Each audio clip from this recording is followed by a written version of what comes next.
안녕하세요. 썰라디오입니다. 오늘 밤에는 자신을 충신을 잃은 주군이라고 밝히신 60대 사장님의 고백 이야기를 들려드립니다. 썰라디오님, 저는 경기도 외곽에서 작은 공장을 운영하고 있는 60대 박 사장입니다.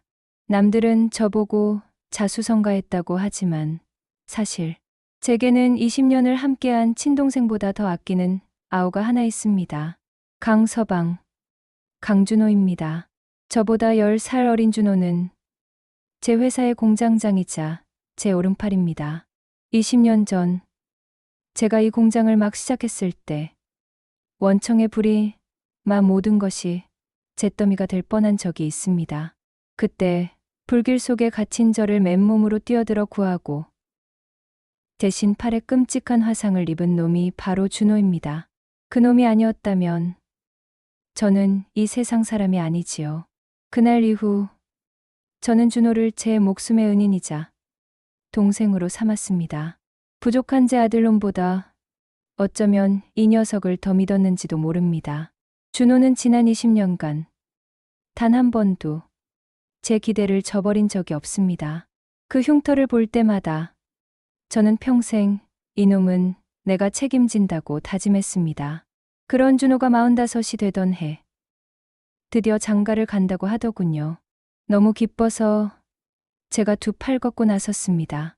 형님, 소리 한 번 못 듣고 죽은 제 친형 대신 제가 혼주석에 앉겠다고 했습니다. 그리고 상견례 자리에서 준호의 신부감을 처음 보았습니다. 혜진이라고 했습니다. 준호보다 15살이나 어린 갓 30이 된 여자였습니다. 솔직히 말해 놀랐습니다. 준호는 저를 닮아 투박하고 거친 사람입니다. 하지만 그 혜진이라는 여자는 마치 딴 세상 사람처럼 곱고 아련했습니다. 첫인상에 참 예쁘다는 생각보다 왜 저런 눈을 하고 있을까 하는 생각이 먼저 들었습니다. 분명 웃고 있는데 눈은 텅 비어 보였습니다.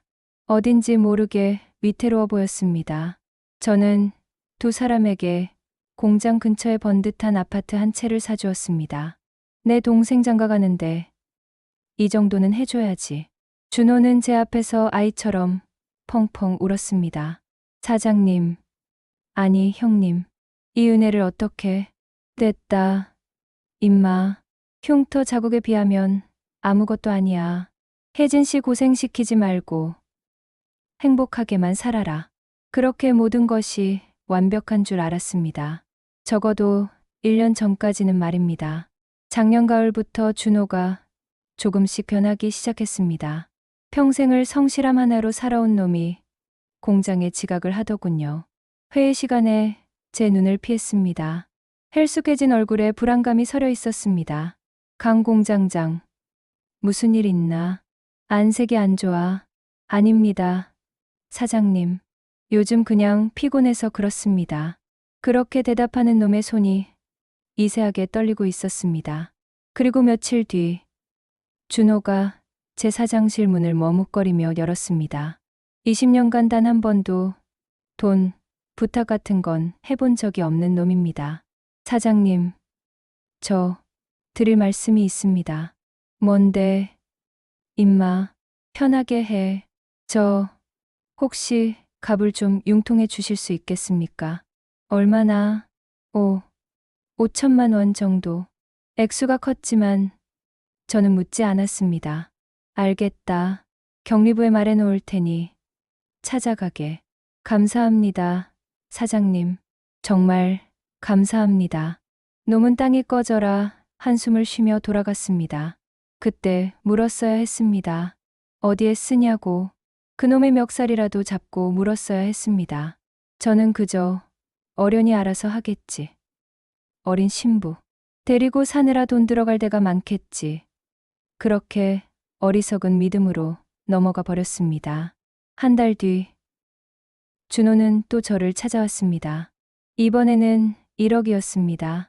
어머님이 갑자기 편찮으셔서 저는 이번에도 아무 말 없이 돈을 내주었습니다. 그래, 병원비 많이 들지. 걱정 말고 어머님 잘 모셔라. 하지만 그날 저는 이상한 낌새를 느꼈습니다. 1억을 받아든 놈의 표정이 안도감이 아니라 절망 그 자체였기 때문입니다. 마치 이제 정말 끝이다 라고 말하는 얼굴이었습니다. 그 주말이었습니다. 아내가 준호 씨네 집들이 선물이라도 챙겨주라며 고급 과일 바구니를 챙겨주더군요. 전화를 하니 준호가 받지를 않았습니다. 혜진 씨, 전화기도 꺼져 있었습니다. 무슨 일이 있나 걱정되는 마음에 저는 그 아파트로 무작정 차를 몰았습니다. 초인종을 눌렀습니다. 아무 대답이 없었습니다. 이상하다. 안에 불이 켜져 있는데 저는 현관문 비밀번호를 눌렀습니다. 제가 사준 집이라 초기 비밀번호를 알고 있었습니다. 1234점 띠리릭. 문이 열렸습니다. 강 공장장, 혜진 씨, 계신가? 신발장에는 준호의 구두가 없었습니다. 혜진 씨의 하일만 어지럽게 널려 있었습니다. 혜진 씨? 거실은 텅 비어 있었습니다. 그런데 안방 화장실에서 물소리가 들렸습니다.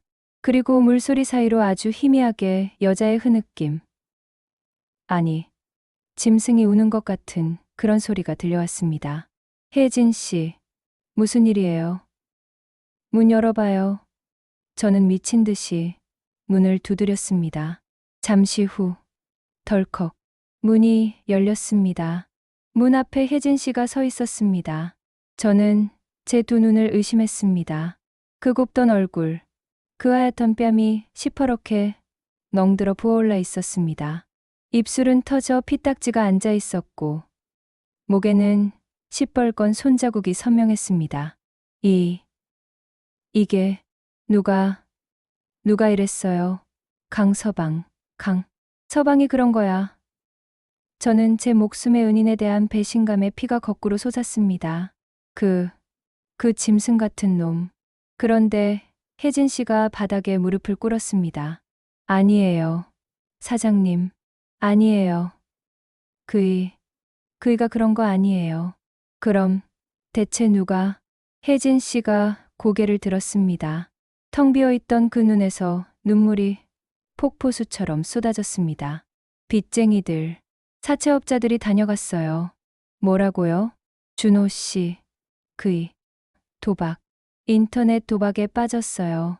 제 머릿속이 하얗게 비었습니다.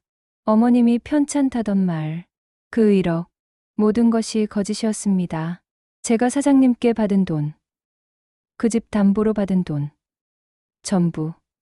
전부 날렸어요. 그리고 오늘 그 사람들이 찾아왔어요. 남편 어딨냐고, 당장 돈 내놓으라고. 그래서 당신을 이렇게 때린 겁니까? 혜진 씨는 대답 대신 더 서럽게 울었습니다. 그러다 제 바지가랑이를 붙잡았습니다. 사장님, 제발 준호 씨한테는 저 맞았다고 말하지 말아주세요. 그애 알면 정말 무슨 짓을 할지 몰라요. 그냥 제가 넘어졌다고. 제발요. 저는 말을 잃었습니다. 이 지옥 한가운데서 이 어리석은 여자는 자기를 이렇게 만든 그 남편을 감싸고 있었습니다. 저는 그 차가운 바닥에 주저앉은 혜진 씨를 일으켜 세웠습니다. 부서질 것처럼 가녀린 어깨가 제 손 안에서 떨고 있었습니다. 우선 병원부터 갑시다. 아니에요. 괜찮아요. 이런 모습으로 어떻게 병원을. 그럼 약이라도 바릅시다. 구급상자 어딨어요? 저는 거실 서랍을 뒤져 구급상자를 찾았습니다. 소파에 혜진 씨를 앉히고 제가 직접 소독약을 솜에 묻혔습니다. 따가울 겁니다. 조금 참아요. 제 손이 그 여자의 터진 입술에 닿았습니다. 혜진 씨가 짧은 신음을 참았습니다. 그 순간 저는 느꼈습니다. 제 심장이 아주 이상하게 뛰고 있다는 것을. 분노와 배신감, 그리고 이 여자에 대한 지독한 연민, 그리고 그 연민 끝에 숨어있던 더럽고 추악한 한 남자의 욕망을 말입니다. 제 손길이 입술에서 멍든 뺨으로 향했습니다. 혜진 씨는 눈을 감았습니다. 긴 속눈썹이 파르르 떨렸습니다. 저는 홀린 듯이 그 얼굴을 들여다보았습니다. 사장님, 혜진 씨가 눈을 떴습니다. 눈물로 젖은 그 눈이 저를 똑바로 보고 있었습니다. 저 너무 무서워요. 저 어떡해요. 저는 제 오른팔의 아내를, 제 목숨을 구한 동생의 아내를 그대로 끌어안았습니다. 제 품에서 그 여자가 흐느꼈습니다. 내가 다 막아주겠네. 혜진 씨, 내가 지켜주겠네. 그것은 제 동생의 아내에게 한 맹세가 아니었습니다. 그것은 한 늙은 남자가 자신의 파멸 앞에서 내뱉은 달콤한 유혹이었습니다. 혜진 씨는 제 품에서 고개를 들었습니다. 그리고 그 눈물 젖은 입술로 제 입술에 입을 맞췄습니다. 그 지옥 같던 밤, 저와 그 여자의 은밀한 거래가 시작되었습니다. 그날 밤 혜진 씨의 입술이 제게 닿았을 때 저는 알았습니다. 이것이 제 목숨의 은인을 배신하는 행위라는 것을. 하지만 동시에 제 남은 인생 전부를 망가뜨릴 달콤한 독이라는 것도 알았습니다. 저는 혜진 씨를 진정시켰습니다. 그리고 그 여자의 눈을 똑바로 보며 말했습니다. 강서방 빚, 내가 다 해결하겠네. 사채업자들, 다시는 혜진 씨 앞에 나타나지 못하게 하겠네. 혜진 씨는 그저 저를 멍하니 바라보며 고개만 끄덕였습니다. 다음 날, 저는 제 개인 금고를 털었습니다. 준호가 회사에서 빼돌린 돈, 그리고 사채업자들에게 빌린 돈까지, 억소리. 나는 현금을 모두 찾아 해결했습니다. 그 빚쟁이들을 다시는 혜진 씨 근처에 얼씬도 못하게 만들었습니다. 모든 것이 정리되자 혜진 씨는 제게 전화를 걸었습니다. 사장님, 감사합니다. 이 은혜를 어떻게, 은혜라고 생각하면 밥이나 한번 사게. 둘이서 조용히. 그렇게 우리의 거래가 시작되었습니다. 저는 준호가 사라진 그 아파트, 걔가 사준 그 집을 드나들기 시작했습니다. 처음에는 불안해할 혜진 씨를 위로한다는 핑계였습니다. 제 아내에게도 강공장장 그놈이 집을 나가서 재수 씨가 혼자 시금을 전폐하고 있다. 내가 가서 사람 구실이라도 하게 챙겨야겠다고 말했습니다. 아내는 당신밖에 없다며 제 등을 떠밀었습니다. 그 집에 들어설 때마다 저는 현관에 놓인 준호의 낡은 구두를 보았습니다. 그놈이 저를 구하려 불길에 뛰어들 때 신었던 그 앞코가 달아빠진 구두였습니다. 그 구두를 볼 때마다 가슴이 철렁했지만 안방에서 저를 기다리는 혜진 씨의 향기를 맡는 순간 그 모든 죄책감은 연기처럼 사라졌습니다. 혜진 씨는 변해갔습니다. 처음 만났을 때의 그 텅 빈 눈은 사라지고 여자의 눈빛이 돌아왔습니다. 저를 사장님이 아닌 오빠라고 부르기 시작했습니다. 오빠, 나 무서웠어. 당신이 없었으면 나 정말 죽었을지도 몰라. 저는 그 어린 여자가 기댈 수 있는 유일한 산이 되었습니다. 저는 혜진 씨에게 새 옷을 사입혔고 최고급 레스토랑에 데려갔습니다. 제 아내에게는 40년 동안 한 번도 해주지 못했던 일들이었습니다. 혜진 씨는 제 품에서 웃었고 저는 그 웃음소리를 듣기 위해 기꺼이 지갑을 열었습니다. 60대 중반의 나이에 저는 다시 20살 청년이 된 것 같았습니다. 우리는 준호의 존재를 지워버렸습니다. 회사에서는 강 공장장이 거액의 공금을 횡령하고 도주했다고 소문이 났습니다. 저는 짐짓 노발대발하며 그놈을 당장 잡아오라고 소리쳤지만 속으로는 그가 영원히 돌아오지 않기를 바랐습니다. 혜진 씨는 남편에게 버림받은 비련의 여주인공이 되었고 저는 그런 혜진 씨를 인도적인 차원에서 보살피는 의리 있는 사장이 되었습니다. 그렇게 1년이 흘렀습니다. 저는 혜진 씨에게 완전히 중독되었습니다. 그녀가 없는 삶은 상상할 수 없게 되었습니다. 이제 그 아파트는 준호의 집이 아니라 우리의 집이 되었습니다. 그날은 비가 내리는 금요일 밤이었습니다. 저는 아내에게 주말에 공장 기계를 점검해야 한다고 거짓말을 하고 혜진 씨의 집으로 향했습니다. 혜진 씨는 제가 좋아하는 와인과 스테이크를 준비해 놓고 저를 기다렸습니다. 우리는 마치 신혼부부처럼 웃고 떠들며 저녁을 먹었습니다. 혜진아, 우리 그냥 이 집 팔고 멀리 아무도 모르는 곳으로 갈까? 정말 그래도 돼, 오빠? 내가 너 하나 책임 못 지겠어. 제가 혜진 씨의 손을 잡고 막 입을 맞추려던 그 순간이었습니다. 철컥. 현관문 도어락이 해제되는 소리가 들렸습니다. 그리고 비밀번호 누르는 소리가 이어졌습니다. 1점, 2점, 3점, 4점. 저와 혜진 씨는 그 자리에 얼어붙었습니다. 혜진 씨가 공포에 질린 얼굴로 제게 속삭였습니다. 누구? 오빠 말고는 아무도. 혹시 빚쟁이들이? 아니야. 그럴 리 없어. 현관문이 천천히 열렸습니다. 그리고 그곳에 비에 흠뻑 젖은 한 남자가 서 있었습니다. 1년 만에 보는 얼굴. 살은 뼈만 남을 정도로 빠지고 수염은 덥수룩하게 자라 차마 눈 뜨고 볼 수 없을 만큼 망가진 몰골에 강준호였습니다. 준호는 거실 안 와인잔을 앞에 두고 마주 앉은 저와 혜진 씨를, 그리고 혜진 씨가 입고 있는 값비싼 실크 잠옷을, 마지막으로 식탁 위에 놓인 제 양복 상의를 천천히, 아주 천천히 훑어보았습니다. 그의 텅 빈 눈이 저와 마주쳤습니다. 사장님, 형님. 그가 저를 불렀습니다. 여보. 이게 어떻게? 그가 혜진 씨를 불렀습니다. 저는 자리에서 벌떡 일어났습니다. 뭐라고 말해야 할지 머릿속이 하얘졌습니다. 강 공장장. 자네가 여길 어떻게? 따위의 위험 있는 말은 나오지 않았습니다. 준호야. 그게 오해다. 제 입에서 나온 말은 비겁한 변명이었습니다. 준호는 우리에게 다가오지 않았습니다.